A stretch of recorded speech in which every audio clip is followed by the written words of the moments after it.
Hi welcome back to the Chaitra lifestyle. ಎಲ್ಲರೂ ಹೇಗಿದ್ದೀರಾ? I hope ಎಲ್ಲರೂ ಚೆನ್ನಾಗಿದ್ದೀರಾ ಅಂತ ಭಾವಿಸ್ತಾ ಇದ್ದೀನಿ.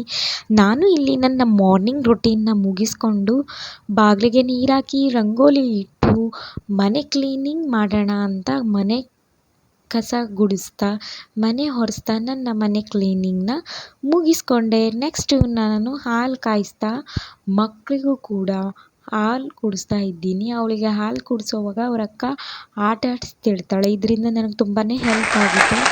ನೆಕ್ಸ್ಟು ನಾನು ಫ್ರೆಶ್ ಅಪ್ ಆಗಿ ಪೂಜೆನ ಮುಗಿಸಿ ಮಾರ್ನಿಂಗ್ ಬ್ರೇಕ್ಫಾಸ್ಟ್ ಮಾಡೋಣ ಅಂತ ಅಡುಗೆ ಮನೆಗೆ ಬಂದೆ. ಯಾವ ರೀತಿ ಬರ್ತೀವೋ ಮಾರ್ನಿಂಗ್ ರೊಟೀನ್ ಅಂತೂ ತುಂಬಾ ಬ್ಯುಸಿಯಾಗಿರುತ್ತೆ. ಆಲ್ಮೋಸ್ಟ್ ಎಲ್ಲ ಇದೇ ರೀತಿ ಬ್ಯುಸಿ ಇರುತ್ತೆ ಅಲ್ವಾ? ಇದ್ದರೆ ಕಾಮೆಂಟ್ ಮಾಡಿ. ನಾನು ಇಲ್ಲಿ ಪೀನಟ್ ಚಟ್ನಿ ಹಾಗೆ ಕುಂಬಳಕಾಯಿ ಪಲ್ಯ ಮಾಡ್ಕೊತಾ ಇದ್ದೀನಿ. ಪೀನಟ್ ಚಟ್ನಿಗೆ ನಾನು ಸ್ವಲ್ಪ ಕಡಲೆ ಬೀಜ ಹಾಗೆ ಒಂದೆರಡು ಹಸಿಮೆಣ್ಸಿನ್ಕಾಯಿ, ಒಂದೆರಡು ಎಸಳು ಬೆಳ್ಳುಳ್ಳಿ, ಸ್ವಲ್ಪ ಪುದೀನ ಹಾಗೆ ಸ್ವಲ್ಪ ಕರಿಬೇವನ್ನ ನಾನು ಡೀಪ್ ಫ್ರೈ ಮಾಡಿಕೊಂಡು ರುಬ್ಕೋತೀನಿ. ರುಬ್ಕೊಳ್ಳೋವಾಗ ಉಪ್ಪು, ಕಾಯಿ ಹಾಗೆ ಹುಣಸೆ ಹಣ್ಣ ಆ್ಯಡ್ ಮಾಡ್ಕೋತೀನಿ. ನೀವು ಹೇಗೆ ಮಾಡ್ತೀರಾ ಕಮೆಂಟ್ ಮಾಡಿ.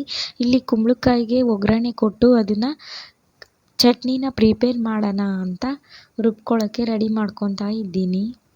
ನನ್ನ ಮಗಳು ಅವಳೇ ಇಂಡಿಪೆಂಡೆಂಟ್ ಆಗಲಿ ಅಂತ ಕುಡಿಯೋ ನೀರು ಸ್ವಲ್ಪ ಮೇಲೆ ಇದೆ ನಲ್ಲಿ, ನೀನೇ ಇಟ್ಕೊ ಅಂತ ಹೇಳ್ಕೊಟ್ಟಿದ್ದೀನಿ. ಸೊ ಅದಕ್ಕೆ ಅವಳು ಚೇರ್ ಹಾಕ್ಕೊಂಡು ನೀರು ಹಿಡ್ಕೊತಾ ಇದ್ದಾಳೆ. ಮಕ್ಕಳು ಈಗಿನ ಜನ್ರೇಷನಲ್ಲಿ ಇಂಡಿಪೆಂಡೆಂಟ್ ಆಗಿ ಬೆಳೆಯೋದು ತುಂಬಾ ಮುಖ್ಯ. ಅದಕ್ಕೋಸ್ಕರ ನಾನೆಲ್ಲ ಅವಳಿಗೇ ಇಂಡಿಪೆಂಡೆಂಟ್ ಆಗೋಕ್ಕೆ ಎಷ್ಟು ಸಾಧ್ಯನೋ ಅಷ್ಟು ಹೇಳ್ಕೊಡ್ತಾ ಇರ್ತೀನಿ. ಕುಂಬಳಕಾಯಿ ಬೇಯೋ ಅಷ್ಟರಲ್ಲಿ ನಾನು ನನ್ನ ಮಗಳಿಗೆ ತಲೆ ಬಾಚ್ಕೊಂಡು ಬಂದೆ. ಧನಿಯಾ ಪುಡಿನ ಸ್ವಲ್ಪ ಆ್ಯಡ್ ಮಾಡಿಕೊಂಡೆ ಕುಂಬಳಕಾಯಿ ಪಲ್ಯಕ್ಕೆ. ಟೇಸ್ಟ್ ತುಂಬಾ ಚೆನ್ನಾಗಿರುತ್ತೆ ಸ್ವಲ್ಪ ಧನಿಯಾ ಪುಡಿ ಆ್ಯಡ್ ಮಾಡೋದ್ರಿಂದ. ನೀವು ಯಾವ ರೀತಿ ಕುಂಬಳಕಾಯಿ ಪಲ್ಯ ಮಾಡ್ತೀರಾ ಕಮೆಂಟಲ್ಲಿ ತಿಳಿಸಿ. ಒಂದು ಕಡೆ ನಾನಿಲ್ಲಿ ಚಪಾತಿಗೆ ಲಟ್ಟಿಸ್ಕೊತಾ ಇನ್ನೊಂದು ಕಡೆ ಚಪಾತಿನ ಬೇಯಿಸ್ಕೊತಾ ಇದ್ದೀನಿ. ನೀವು ಯಾವ ರೀತಿ ಮಾಡ್ತೀರಾ ನನಗೆ ಕಮೆಂಟ್ ಮಾಡಿ. ಕೆಲವೊಬ್ಬರು ಚಪಾತಿ ಫುಲ್ಲೂ ಲಟ್ಟಿಸ್ಕೊಂಡು ಆಮೇಲೆ ಬೇಯಿಸ್ಕೊತಾರೆ. ನನಗೆ ಹಾಗೆ ಅನ್ಸಲ್ಲ. ಒಂದು ಕಡೆ ಲಟ್ಟಿಸ್ತಾ ಒಂದು ಕಡೆ ಬೇಯಿಸ್ತಾ ಇದ್ದರೆ ನನಗೆ ಟೈಮ್ ಸ್ವಲ್ಪ ಸೇವ್ ಆಗುತ್ತೆ. ಇಲ್ಲಿ ನೋಡಿ ಮಾರ್ನಿಂಗ್ ಬ್ರೇಕ್ಫಾಸ್ಟ್ ರೆಡಿ ಆಯಿತು. ನನ್ನ ಮಗಳಿಗೆ ಹಾಕ್ಕೊಟ್ಟೆ. ಅವಳು ಟಿ ವಿ ನೋಡ್ತಾ ತಿಂತಿದ್ಲು. ಟಿ ವಿ ನೋಡಬೇಡ ಅಂತ ಹೇಳಿ ಅವಳ ಲಂಚಿಗೆ ನಾನು ರೆಡಿ ಮಾಡ್ಕೊಳ್ತಾ ಇದ್ದೀನಿ. ಅವರ ಡ್ಯಾಡಿ ಅವಳನ್ನ ಡ್ರಾಪ್ ಮಾಡಲಿಕ್ಕೆ ಕರ್ಕೊಂಡು ಹೋದರು ಸ್ಕೂಲಿಗೆ. ನೆಕ್ಸ್ಟು ನಾನಿಲ್ಲಿ ಮನ್ವಿತ್ಗೆ ಬ್ರೇಕ್ಫಾಸ್ಟ್ ಮಾಡಿಸ್ತಾ ಇದ್ದೀನಿ. ಅವನು ಯಾಕೋ ಇವತ್ತು ಚಪಾತಿ ತಿನ್ನಲಿಕ್ಕೆ ಹಿಂಜರಿತಾ ಇದ್ದ. ಅದಕ್ಕೋಸ್ಕರ ಆಟ ಆಡಿಸ್ತಾ ಟಿ ವಿ ವೀಡಿಯೋಸ್ನ ನೋಡಿಸ್ತಾ ತಿನ್ನಿಸ್ತಾ ಇದ್ದೀನಿ. ನೆಕ್ಸ್ಟು ಅವ್ರ ಡ್ಯಾಡಿ ಬಂದರು. ಅವರಿಗೆ ಬ್ರೇಕ್ಫಾಸ್ಟ್ ಹಾಕ್ಕೊಟ್ಟು ನಾನಿಲ್ಲಿ ಮಾರ್ನಿಂಗ್ ಇಡ್ಲಿ ಪ್ರಿಪೇರ್ ಮಾಡ್ಕೊಳ್ಳೋಣ ಅಂತ ಇಡ್ಲಿಗೆ ಹಾಕ್ಕೊತಾ ಇದ್ದೀನಿ. 2 ಪಾವ್ ಅಕ್ಕಿಗೆ 1 ಪಾವ್ ಉದ್ದಿನಬೇಳೆ, ಸ್ವಲ್ಪ ಕಡಲೆಬೇಳೆ ಹಾಗೆ ಸ್ವಲ್ಪ ಮೆಂತ್ಯ ಹಾಕ್ಕೊಂಡು ಚೆನ್ನಾಗಿ ತೊಳ್ಕೊತಾ ಇದ್ದೀನಿ. ನಾನು ಇಲ್ಲಿ ಸೊಸೈಟಿ ಅಕ್ಕಿ ಬಳಸ್ತಾ ಇದ್ದೀನಿ. ನೀವು ಯಾವ ಅಕ್ಕಿ ಬಳಸ್ತೀರಾ ಕಮೆಂಟ್ ಮಾಡಿ. ಸೊಸೈಟಿ ಅಕ್ಕಿ ಹಾಕಿದ್ರೆ ಇಡ್ಲಿ ತುಂಬಾ ಮೃದು ಆಗುತ್ತೆ. ಅದಕ್ಕೋಸ್ಕರ ನಾನು ಸೊಸೈಟಿ ಅಕ್ಕಿ ಯೂಸ್ ಮಾಡ್ಕೊತೀನಿ. ಚೆನ್ನಾಗಿ ತೊಳ್ಕೊಂಡು ನೆನೆ ಹಾಕ್ಕೊತಾ ಇದ್ದೀನಿ. ನೆಕ್ಸ್ಟು ನಾನಿಲ್ಲಿ ರುಬ್ಬಕ್ಕೆ ನಾನು ಉಳಿದಿರೋ ರೈಸ್ ಹಾಕಲ್ಲ, ಸ್ವಲ್ಪ ಅವಲಕ್ಕಿ ಹಾಕ್ಕೋತೀನಿ. ನೆಕ್ಸ್ಟ್ ಮನ್ವಿತ್ ಮಲಗಿದ್ದ. ಸ್ವಲ್ಪ ಬಟ್ಟೆ ರಾಶಿ ಇದ್ದು ಒಗೆಯೋಣ ಅಂತ ಅರ್ಧ ಒಗೆದಿದ್ದ. ಅಷ್ಟರಲ್ಲಿ ಎದ್ದ. ನೋಡಿ ಯಾವ ರೀತಿ ಅಳ್ತಾ ಇದ್ದಾನೆ. ಅವನ್ನ ಸಮಾಧಾನ ಮಾಡಿ ಮತ್ತೆ ನಾನು ಫುಲ್ಲೆಲ್ಲ ಬಟ್ಟೆ ಒಗೆದು ಮುಗಿಸಿದೆ. ಅವನು ಆಟ ಆಡ್ತಾ ಇದ್ದ. ಇದೇ ಟೈಮಲ್ಲಿ ನಾನು ಸಾಂಬಾರು ಮಾಡೋಣ ಅಂತ ಇಟ್ಕೊಂಡೆ. ಮೊಸಪ್ಪಿನ ಸಾರು ಮಾಡೋಣ ಅಂತ ಹಾಕ್ಕೊತಾ ಇದ್ದೀನಿ. ಸ್ವಲ್ಪ ತೊಗರಿಬೇಳೆ, 1 ಟೊಮೊಟೊ, 1 ಈರುಳ್ಳಿ, ಒಂದು ಸ್ವಲ್ಪ ಬೆಳ್ಳುಳ್ಳಿ ಹಾಗೆ ಹಸಿಮೆಣ್ಸಿನ್ಕಾಯಿ ಸೊಪ್ಪು ಹಾಕ್ಕೊಂಡು ಬೇಯಕ್ಕೆ ಇಟ್ಕೊತಾ ಇದ್ದೀನಿ. ಬೇಯೋದ್ರ ಜೊತೆಗೆ ಪಲ್ಯಕ್ಕೂ ಕೂಡ ನಾನು ಹಾಗೇ ಇಟ್ಕೊತಾ ಇದ್ದೀನಿ. ಪಲ್ಯ ಮಾಡಲಿಕ್ಕೆ ಸ್ವಲ್ಪ ರೆಡ್ ಕ್ಯಾಬೇಜು, ಒಂದು ಸ್ವಲ್ಪ ಬೀನ್ಸು, ಕ್ಯಾರೆಟು, ಬ್ರೋಕಲಿ, ಒಂದು ಸ್ವಲ್ಪ ಹೆಸ್ರು ಕಾಳನ್ನ ಬೇಯಕ್ಕೆ ಇಟ್ಕೊಂಡೆ ಅದ್ರ ಜೊತೆ ಬೇಯ್ತಾ ಇರಲಿ ಅಂತ.